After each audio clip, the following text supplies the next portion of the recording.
WA. A torture track built on a sea of sand with deep bunkers at every turn. Lose your balls here, and not even Tiger's going to drive you out. Got one in trouble. In case you missed it, round one at Phillip Island was a ripper. 2 45-minute heats that tested tyres, teams, tactics and tempers to the max. Reigning champ Craig Lowndes lost an engine. Poor Mike Conway lost an entire car. And the blistering pace caused plenty of roasted rubber. Consistency was the key to Garth Tander's hard-earned victory. First blood to Holden, but Baird's Heat 2 success showed Ford is in winning form. So welcome to Perth and round 2 of the 2000 Shell Championship Series. Exclusive to your home of Y2K Motorsport. Network 10.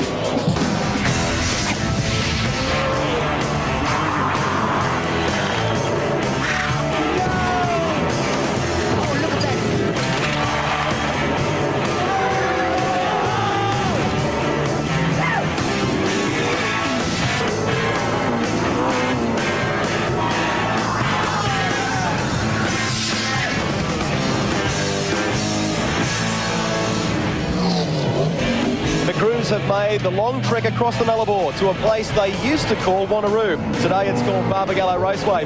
Hello everyone, I'm Greg Rust and this is round 2 of the Shell Championship Series. And despite the Bureau's prediction of rain, a huge crowd is on hand here. They're still streaming through the turnstiles even as we speak, and they're eager to see all the action that's going to be on show here in WA today. Well, the championship point score after 1 of 13 rounds looks like this. Garth Tander top of the table on 108 points. The local ace keen to do well again here today.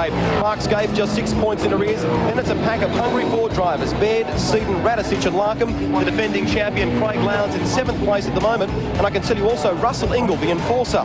No points on the board thus far. Well, Barbagallo can be a place that can be really quite tough on drivers. And one of the legends of motorsport found out last year just how tough it can be. Looks like a fairly even running start. Glenn Seaton will lead him into the first turn. Then there's contact. Look, Dick Johnson. He's turned sideways. No idea who hit him. They all try and dodge him the best they can. They did too. Oh, there you go. Yeah, there's no doubt about that. That was a little bit of a surprise, wasn't it? Well, with Barry Sheen busy with 500cc commitments this weekend, we welcome that man to the commentary box. Dick Johnson, great to have you with us. Thanks, Greg, and as long as you don't expect me to talk like Barry. No, we won't expect you to do that at all, mate.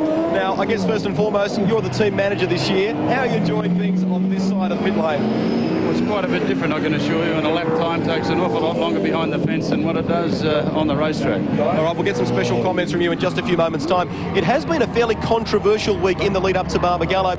For those of you that may not have seen it, Neil Crompton was involved in a huge shunt in the support races to the Australian Formula One Grand Prix. Now, they have repaired the Ford Tickford Racing Falcon. He's racing this weekend. But Paul Morris, for his part in that crash, copped a $10,000 fine and was actually excluded from racing here at Barbagallo. He's since successfully appealed that decision and will be racing. The official's move is something that's livid Crompton. He got away with it scot-free, so we'll just have to wait and see what CAMS do about that now on an internal basis, but it sends a very bad message to all competitors that you can behave like a thug and get away with it. I was quite within my rights to appeal, have my appeal heard by an independent tribune, and I think they've made a fair and just decision, and if Neil or if anyone is not happy with the rules, well, maybe we should try and do something to change it, but you can only play by the rules that are put forward at the time. Well, there you go, Dick. I guess you've heard both sides of the equation there. What do you think about it? Well, once again, Greg, I think it shows that the inefficiency of the very antiquated CAMS judicial system. And when you get lawyers involved in these things, they get out on technicalities. And as Neil said, it's sending the wrong message to the competitors. Well, let's hope we're not going to give the lawyers any more money today. Qualifying, though, yesterday was held in bright, beautiful sunshine. In fact, quite warm conditions. And that didn't hinder the pace of Mark Scaife. He walked away with pole position and a new qualifying lap record. Craig Lowndes, his Holden Racing teammate, will start alongside him on the front row. We go further back, Russell Ingall, Garth Tander on row 2, Jason Barbagallo in there as well, and Mark Larkham has confounded the bookies with that sensational time, the fastest Ford driver. Well, after qualifying yesterday, Mark Osler caught up with our pole sitter. Well, Barbagallo Raceway has proved to be a happy hunting ground for the Holden racing team over the last few years. Not only has Craig Lowndes got an unbeaten record here in the races, but by taking his pole position, Mark Scaife now makes it 6 pole positions in a row for the factory Holden team. You blokes got a love affair with this place. You must know too many statistics, don't you? Hey? Yeah, look, I mean, the cars have always gone really well here for whatever reason. I mean, in yesteryear when we had Bridgestone tyres and probably a lot of the other teams didn't have, there was a reasonable, opportunity to have an advantage. But now that it's on a controlled tyre, obviously the car, based on everyone using the same tyre, is obviously working really well. Now, the big question today is, can you knock Craig Lowndes off in the races?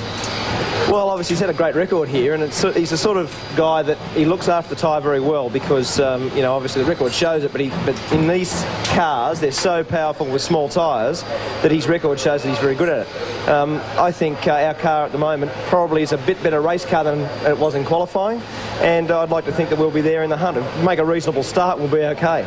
Tremendous competition between you two. You're so close. It is. I mean, it doesn't matter what it is. I mean, if it's a test day or a race day or a qualifying session or whatever, we want to beat each other badly, but it's healthy, and the rivalry is fantastic for both of us and the team. Best of luck. Thank you. All right, let's take a look at the Barbagallo layout. Almost 2.5 k's in length, plenty of undulation here, and it's characterised, of course, by that main straight that runs both up and downhill. To talk you through the finer points, here's Neil Crompton in the FTR Falcon with the Ford inside line.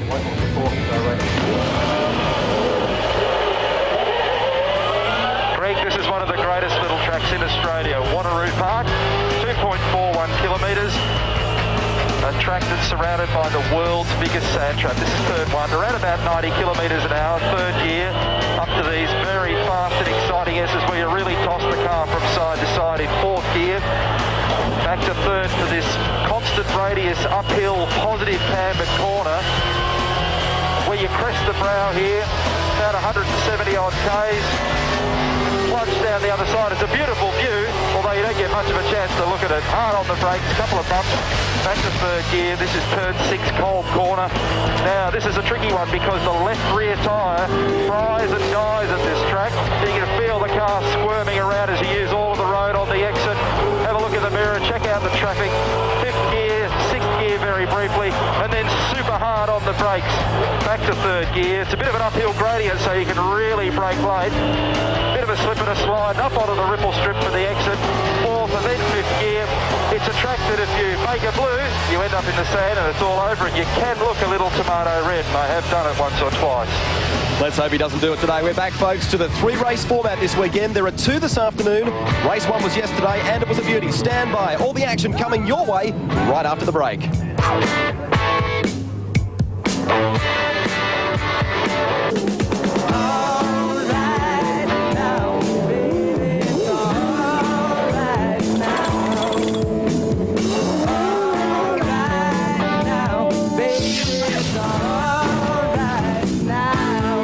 Formula One sparring partners. Let's look at Perkins. Oh, there Alan Jones managed to catch on. Larry's gone right off in the sand. Straight in, Danny Osborne. Well, Romano's been trying to get past him, and obviously may have got a little bit impatient. Oh, he's gone down the inside. Very painful. That was going to end in tears. Oh, and Variety's going to get stuck. He can get out of there, Some of the highs and lows and the thrills and spills that we have seen here at Barbagallo Raceway in recent years, and will this be another chapter that we can add to those mighty moments here today? Round 2 of the Shell Championship Series. Mark Scaife on pole for race 1. His teammate Craig Lowndes lines up alongside him. A sensational lap from Scaife. Garth Tander and Russell Ingall make up row 2. Jason Bargwana and Mark Larkham, the first of the Fords, 0.3 of a second behind our pole position man, Longhurst McLean. Good effort from the Greenfield Mowers car. Craig Baird and John Bow rounding out that quartet of Fords. Row 7, Paul Morris and Greg Murphy. We go further back, Glenn Seaton and Steve Ellery on row 9. Rodney Forbes in the Wins Racing Commodore, row 11, alongside Mark Poole, and Paul Wheel and Dougal McDougall on row 12. Full grid here, 32 cars in all. Brad Jones, boy, he's having a difficult baptism at V8 Supercars back there in 25th. Anthony Trapp, Thomas Mazira making the trip west, and Mick Donoghue rounds out the back of the grid. Quality field this at Barbagallo Raceway. This is a 20-lap race, and the cars now making their way around the circuit for the warm-up lap. There's Paul Radicic, we saw there a moment ago. Quite high up in terms of the Fords here, but domination, Dick Johnson, in terms of qualifying from the Holden drivers. Well, it certainly is. I can tell you that they did a fantastic job. You know, they've obviously dominated in qualifying in this particular racetrack for a number of years now. And to see 5 Commodores and then you've got 6 Falcons. So obviously there's a little bit more to be done with the Fords, I'd suggest. Walker in-car camera. You're riding with Garth Tander, our championship leader. Drew first blood at Phillip Island in the opener in February. Had a very exciting race at the supports at the Grand Prix at Albert Park. But they were non-championship races. This is the one that counts in front of his home crowd. The boy from WA, just 22 years of age, leading the Shell Championship Series in 2000. Keep your eyes on the Valvoline Cummins car. Big crowd here at Barbagallo today for race 1 on the Saturday. Of course, 2 races tomorrow, but this should be a beauty. There is Paul Radicic, the Shell Helix Racing Falcon. How's he feeling, Dick? Is he confident? Well, he certainly is. Like, Paul's one guy who certainly doesn't need any pumping up, I can tell you. He gives everything 110%. And it's amazing because, you know, sometimes when Paul gets out of the car, he looks like a brown rat, so to speak. But at the end of the day, as I said, he puts in 110%. And it's just a pity we can't put 120 litres in a 100-litre tank. CUB on board. In-car camera with Brad Jones, the Aussie male Falcon. Made its debut at the Phillip Island opener. And Bradley a lot further down the grid than I guess he would have expected to be. Outside of the top 20. But that just shows how tough and competitive V8 supercar racing is. The toughest touring car championship in the world, without a doubt. 19 cars covered by 1 second. We look at the Ford race analysis. 20 laps the distance, just under 50 Ks total. 32 cars on the grid. Craig Lowndes been so dominant here. He has never been beaten in a V8 supercar race at Barbagallo Raceway. Could this be the day that all changes? 3 times he's entered a Shell Championship round here, if you like, and 3 times Lowndes has walked away a winner. He's won 9 races in V8 supercar terms at Barbagallo. There's John Bauer, the Be Clear and Simple on-board camera in the Cat Falcon. Mark Larkham. That wasn't his surprise earlier on. The Mitre 10 in-car camera. He was actually sitting right up on top of the order in the sessions earlier today, the untimed practice sessions. Got himself a little bit further down the order when the official qualifying was finished. Looking for a strong performance from the Mitre 10 car. Mark Larkham currently sitting 6th in the championship after Phillip Island. So a good points haul will be very good for the Mitre 10 team. There's our pole sitter. A new qualifying record for Mark Skaife. This guy is so quick over 1 lap. Word from pit lane is that Paul Romano will start from the pits in the Sabco Commodore, and all HRT front row. Green flag being waved, revs rising. We are getting set for round 2 of the Shell Championship Series. Skaife gets away. Lowndes a brilliant start as they head towards Cat Corner for the first time. Look at Larkham, a blinding start as well. And the Ford's trying to come through, but Craig Lowndes takes the lead into turn 1 for the first time. Yeah, good traction. Oh, we've got a Commodore going around. That's one of the Kmart cars. I think it's Greg Murphy.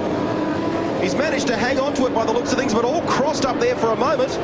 32 cars trying to funnel through this very narrow strip of bitumen.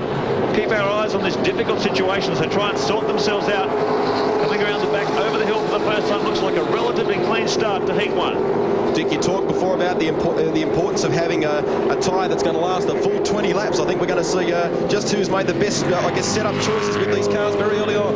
Well, it's not only that, it's just a matter of the setup that you got with the car and the way you qualify is just paramount on a circuit like this, because the passing opportunities aren't that great.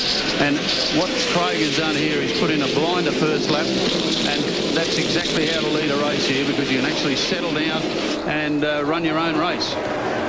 As Craig Lowndes has proved throughout his career, very, very fast on coal tyres. Look at the Biff and Barge going back in the pack. That's old Big Kev having another shot at everything, I think, here. Paul Morris really been in the wars after those races at Albert Park. Squeezes up the inside of the Greenfield Mowers Falcon. Baird wants a slice of the action too. Bowles going with him. There's one of the Kmart Commodores in there as well. It's tough stuff back in the pack. Morris lifting wheels in the Big Kev Racing Commodore. There's Craig Baird locking up the inside front left. Baird, of course, the winner of race 2 at Phillip Island. But a little bit further back in the pack in this particular race. Up in front, Craig Lowndes is your leader from teammate Mark Scaife. Garth Tander in third place, the local guy. And Larkham in fourth at the moment.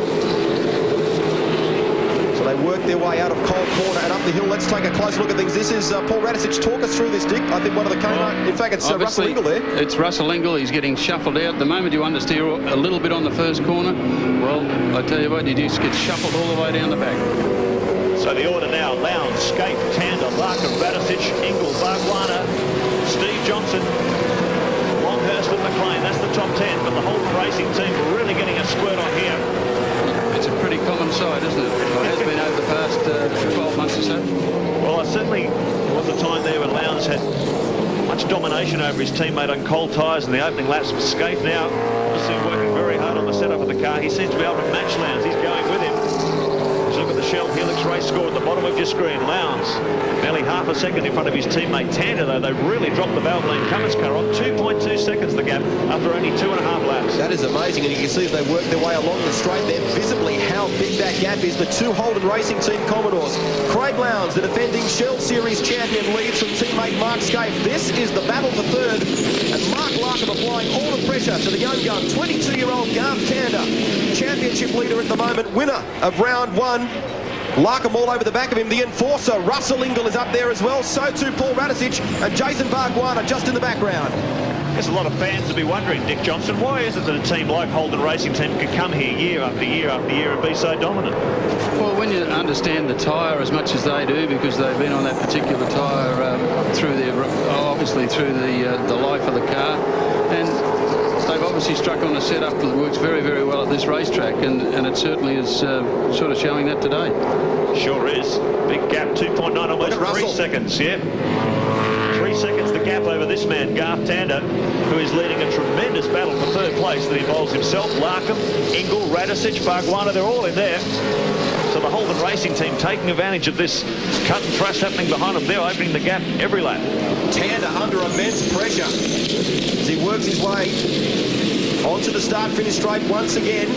Mark Larkham in the background there, just in behind him. So too Russell Ingall. Look at them climbing the curbs. It's a real freight train. Paul Radicic